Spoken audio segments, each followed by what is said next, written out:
Hello everyone, this is Mukul and welcome you all to this channel Math Magic, in which today we here आज हम start करने जा रहे हैं question number 5 को समझने जा रहे हैं आज, जो कि आपकी एक्सरसाइज 1.1 का है। Okay, class 7 exercise 1.1 question number 5। Okay, so यहाँ पर क्या लिखा हुआ है स्टूडेंट्स, आपका Mohan deposits 2000 rupees in bank account and withdraws 1642 from it. इसका मतलब ये है कि 2000 रुपीज जो है वो यहाँ पर मोहन अपने बैंक में डिपॉजिट कर रहा है, यानी उसमें वो जमा कर रहा है। एंड आफ्टर इट विड्रॉज 1642 और उसमें से 1642 को वो ले रहा है। स्टूडेंट्स, क्या हो रहा है यहाँ पर, पैसे को जमा भी कर रहा है और पैसे को यहाँ पर उस बैंक में से विड्रॉ भी कर रहा है। इसका मतलब ये होता है पैसे को निकालना। ठीक है, तो निकाल कितना रहा है यहाँ पर 1642।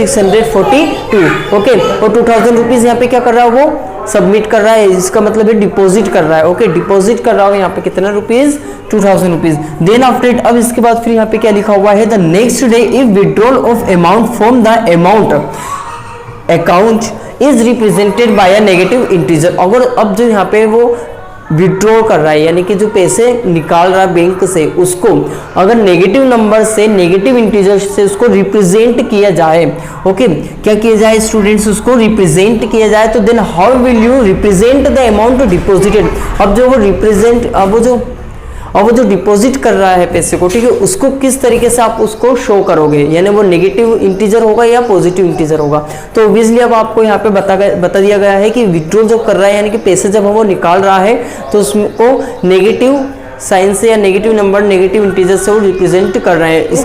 इसका मतलब ये कि हमें जो ये डिपॉजिट अमाउंट है उसको किस साइन से यहाँ पे रिप्रेजेंट कर सकते हैं, उसको पॉजिटिव से। ओके, क्योंकि यहाँ पे पैसे क्या हो रहे हैं, जमा हो रहे हैं, और पैसे जमा हो रहे हैं तो यहाँ पे पॉजिटिव इंटीजर का हम यूज कर सकते हैं। ओके, सो आंसर में हम यही लिखेंगे। और फिर आगे भी उन्होंने कुछ पूछा हुआ है, find the balance in Mohan's account after withdrawal. अब विड्रॉल करने के बाद में जो अमाउंट बचा हुआ है यहाँ पर किसके पास, मोहन के पास। ठीक है, मोहन के अकाउंट में, वही हमको फाइनली बताना है कि उसके पास फाइनल कितना है, यहाँ पर अल्टीमेटली बैलेंस कितना बचा हुआ रहता है। ओके, कब, पैसे विड्रॉल करने के बाद। ओके, आया स्टूडेंट्स इतना समझ में। तो हम यहाँ पे सोल्यूशन में क्या लिखेंगे ना, इस तरीके से स्टूडेंट्स हम लिख सकते हैं यहाँ पर given withdrawal of amount is represented by negative integer. यहाँ पे क्वेश्चन में ऑलरेडी दे रखा है कि यहाँ पर जो हमारा अमाउंट का जो विड्रॉल है, जब हम पैसे को यहाँ पर जो वो मोहन पैसे को निकाल रहा था, तो उसका जो रिप्रेजेंटेशन है वो किस तरीके से हो रहा था, नेगेटिव इंटीजर से। ओके, सो इस तरीके से हम कह सकते हैं, देन नाउ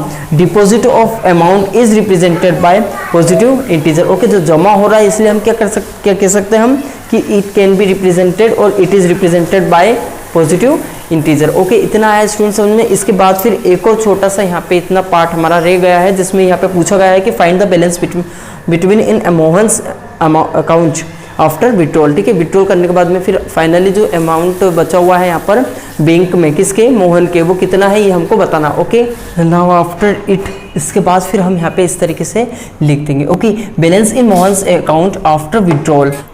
अब मोहन के अकाउंट में कितना बैलेंस था, कितना बैलेंस बचा हुआ है, टोटल जो बैलेंस होगा वो कितना हो जाएगा, जो हमें क्वेश्चन में पूछा गया है वो डिपॉजिट प्लस विड्रॉल दोनों के बराबर होगा, यानी कि टोटल बैलेंस हमको निकालना। ओके, तो टोटल के लिए क्या करना पड़ेगा, यहाँ पर डिपॉजिट जितना अमाउंट जमा किया गया और जितना निकाला गया। ठीक है, अब ये कैसे होगा, ये थोड़ा बहुत आपके लिए कंफ्यूजन भरा हो सकता है। कैसे कंफ्यूजन भरा हो सकता है, क्योंकि देखिए यहाँ पे डिपॉजिट करते हैं और उसके बाद फिर विड्रॉल करते हैं, उसमें से निकालते हैं, तो फिर आप सोचोगे कि सर यहाँ तो माइनस होना चाहिए, लेकिन नहीं, क्योंकि यहाँ पे डिपॉजिट को हमने यहाँ पे प्लस पॉजिटिव इंटीजर लिया हुआ है और विड्रॉल को ऑलरेडी यहाँ पे हमने नेगेटिव इंटीजर लिया हुआ है। ओके, सो नेगेटिव इंटीजर लेने की वजह से यहाँ पर हम प्लस यहाँ पर यूज़ कर रहे हैं। ओके, टोटल करके एंड आफ्टर इट ऑटोमेटिकली हमारा जो यहाँ पर प्लस माइनस कितना हो जाएगा, माइनस से। फिर फाइनली हमारा जो आंसर आएगा, जो टोटल अमाउंट बचा हुआ है यहाँ पर 358, ये हो जाएगा उसका आंसर। ओके, सो इस तरीके से फिर हम इस क्वेश्चन को भी सोल्व आउट कर सकते हैं, जैसे एक बार में ना समझ सके। ठीक है, तो अगर अच्छा लगे तो वीडियो को एक बार लाइक करिए और सब्सक्राइब करिए and press the bell icon also, so that you can get the information of every videos that I upload in you. Okay, so अब मिलते हैं नेक्स्ट वीडियो में।